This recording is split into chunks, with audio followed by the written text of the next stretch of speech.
This is an app for making video games on your phone that I've been working on. Here's some games I made in the past, but I want to show you how you make a new game.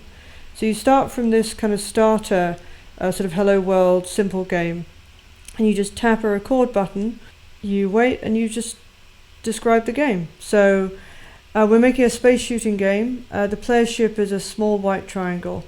When the player taps, the ship should turn gradually in the direction of the tap.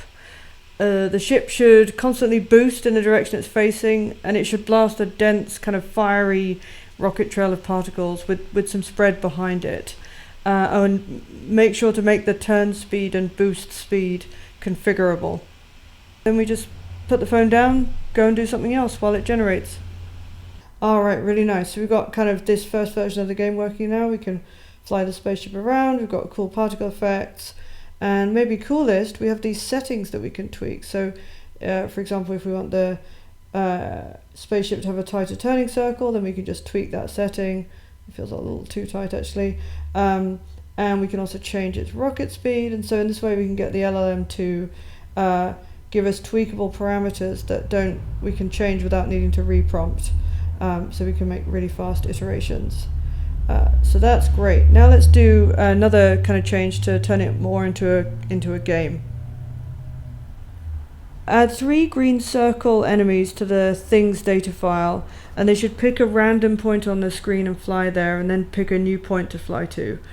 Every time the player taps, the ship should fire a bullet, and if the bullet hits a circle, the circle should explode into, I don't know, hundreds of green particles. And if the ship touches a green circle, or if all the circles are destroyed, the game should be over and the player can tap to restart. Alright, now we get to try out the new version of the game. Okay, cool. Oh, nice.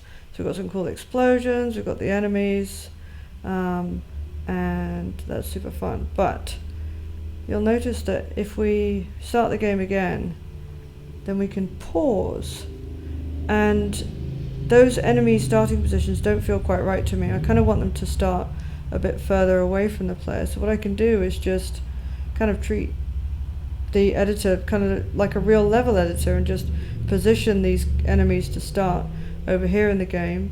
And then every time the game starts, they'll start in these newer positions to kind of give the player a bit more chance to get acclimatized. So this way, again, we sort of kind of like the settings. We get to tweak stuff in real time to get a really nice tight iteration loop going, rather than having to reprompt for every little change. Anyway, cool. That's Fountain.